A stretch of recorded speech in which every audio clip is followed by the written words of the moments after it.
What's going on, people? Welcome back to the channel Football Therapy with me, your host, Bearded Jedi Yan. May the force be with you. I hope you're doing well, friends. I really do hope that. Welcome back to Chelsea news of sorts. I do want to talk about Rafael Leão and Chelsea's negotiations for the Portuguese sensation in Qatar. Ooh la la, interesting indeed. I do also want to talk about a sort of non-Chelsea subject as well, but it is interesting to the football world and has echoes of Chelsea. England will consider a foreign manager should Gareth Southgate walk, and it could be Thomas Tuchel. And I'm not one of these people that think he has to be English. I just want England to be good, and there are good managers out there. We're going to talk about that. We're going to reflect on an article from The Telegraph as well. Thank you for joining me. Thank you for dropping a like. You are welcome to subscribe as well. Yes, I've dropped the music. It was too loud yesterday. I apologise about that. Listening back, back to the normal format. I do want to let you guys know that I've activated memberships on this channel, Football Therapy. Many of you over the years, the many years that I've been active on the platform, have asked, "Is there a way we can support you, Yan? Do you have a Patreon or something like that?" Which I don't. But now I've turned on memberships. So the minimum price YouTube offered me, $1.99 a month. It's an opportunity to support the content. Should you want to, I'm not asking you to, I'm just letting you know it's there. I love you all equally, but if you do become a member, you get a badge, you get funny emojis, including my face, to comment. Why wouldn't you want to do that?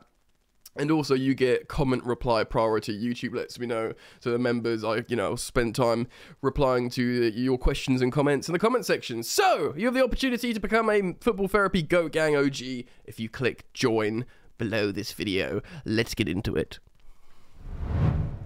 So, Rafael Leão, the big, tricky winger that looks like he should be a striker because he's big and strong and scores goals, but he's a tricky, wide player. He dribbles, he jinks between, defenders.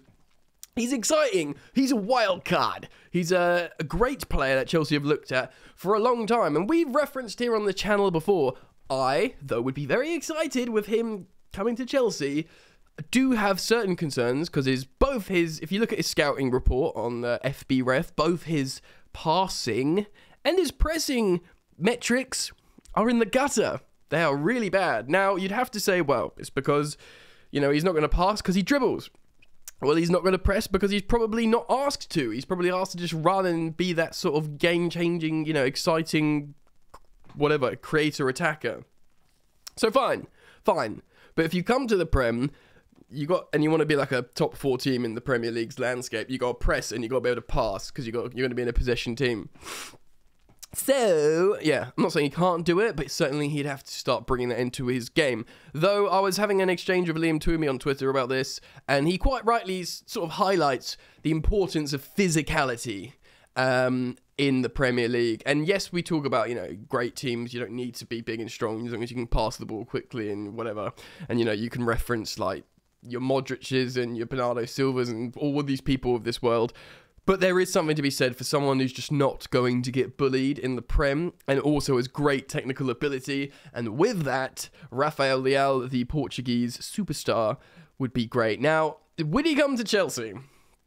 Milan really want to sign him up to a new contract. I'm going to reference a tweet here from Cy Phillips he's referencing Florian Plettenberg, the Sky Sports journalist, reporter, saying this.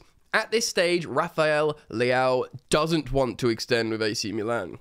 Chelsea held talks with him in Qatar, so there were negotiations and talks. While he was in Qatar, Portugal, Chelsea were out there negotiating with him. Milan refused Chelsea's offer of 70 million euros, which is about 60 million pounds. They want 150 million euros, just over 130 million pounds, the amount of the release clause.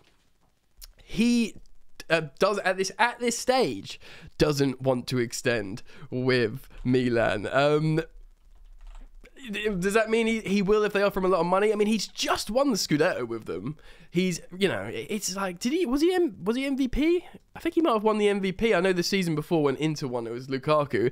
I think it might have been him who's just won MVP. He's 23 years old. he can play as a centre forward, but he's a left winger, and he signed so his contract expires in 2024. So come the summer, he'll be down to his last 12 months, and he will not be worth that much money anymore when you're down to your 12 months, unless you're Eden Hazard and you're being sold by Marina Granovskaya. Now, we know he's got a bromance with Reece James. He's like wishing him happy birthday on his social media, you know, which is for all the people, like, you don't play in the same league. He's not in like your national team. You've literally come up against each other, and they're obviously in each other's DMs because they talk about each other on social media and stuff. So they came up against each other, of course, in the Champions League group, and he must have been impressed with Reece James because he had him on toast, and he probably thinks like, oh, I'd love to play with this guy, him switching crosses to me on the other flank and scoring loads of goals and having a lovely time. Look, we haven't had a game changer, like a tricky game changer that can just break down the tactical idea of the game and be like, just give me the ruddy ball, I'm going to dribble for these guys and bang a worldie. Eden Hazard style.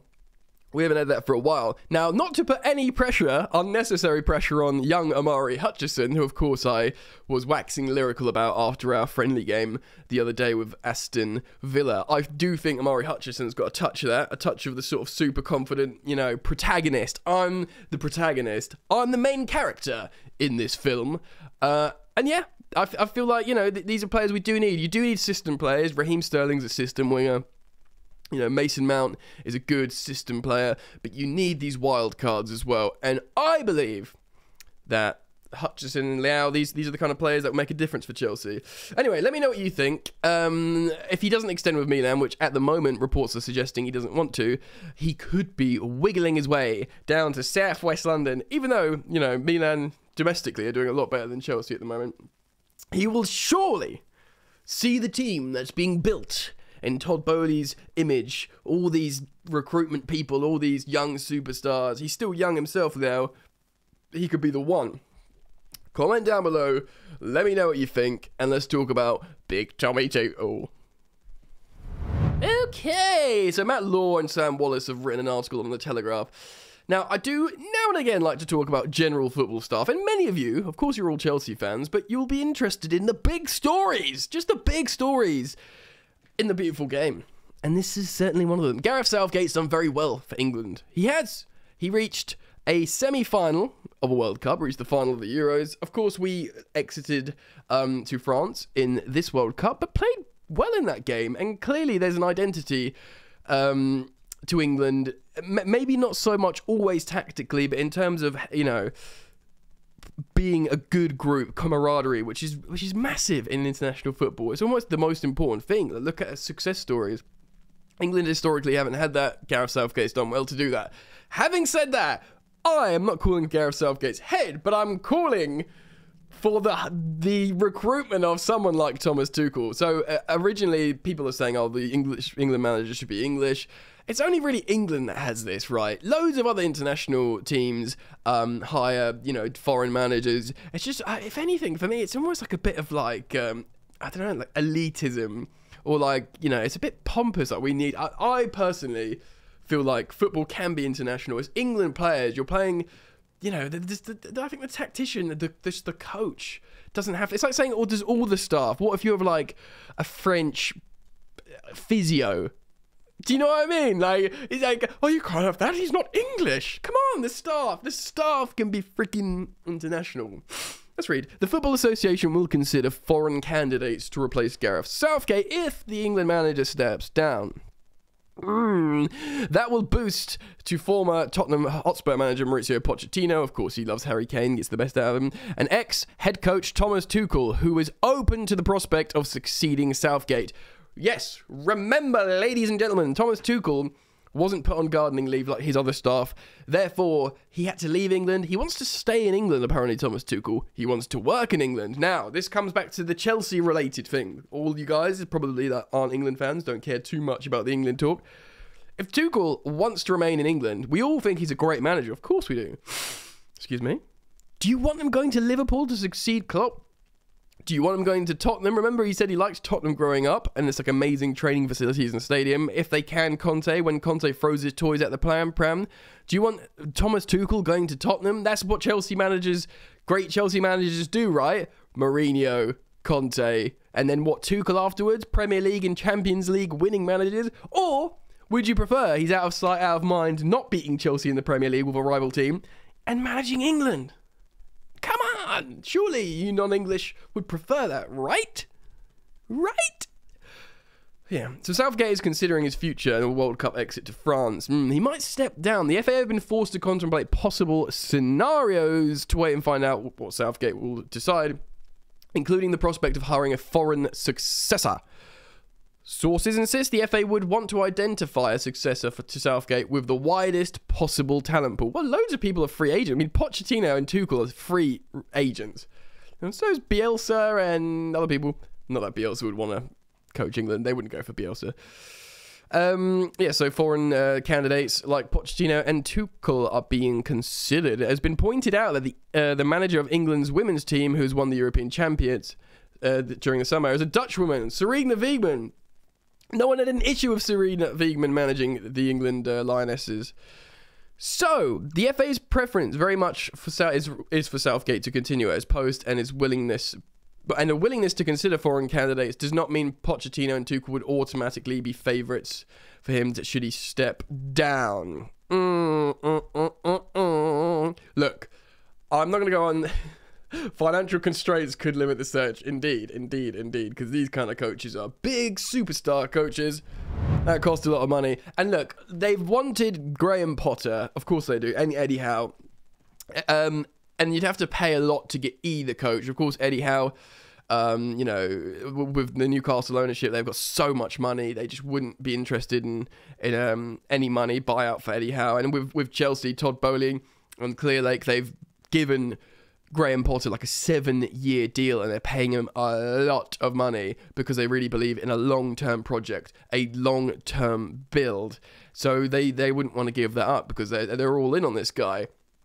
Personally, when I was a bit more frustrated with Southgate, I was like, yeah, I want Graham Potter. I was just adamant I want Graham Potter to be England manager, but now he's Chelsea manager. So, ultimately club before country. And I would love it if Thomas Tuchel managed England. He's the ultimate knockout coach. He's great in tournaments. He is passionate. He's exciting. And I think he knows the players. He knows, Reece James, Ben Chilwell, Mason Mount, Raheem Sterling. He might call up Ruben Loftus-Cheek. He was paying him a lot. Call up all the Chelsea players. But he would love to coach Harry Kane. He spoke about how everyone would love Harry Kane when we were linked with him loosely prior to getting Romelu Lukaku.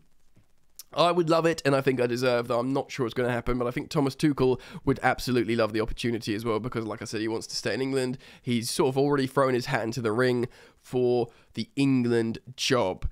I'll put it out to you guys. What do you think? Do you think Thomas Tuchel would do well with England, with that talent pool, with those players? Would you like to see it? I mean, bearing in mind, he could end up at another Premier League club should he not go and get the England job.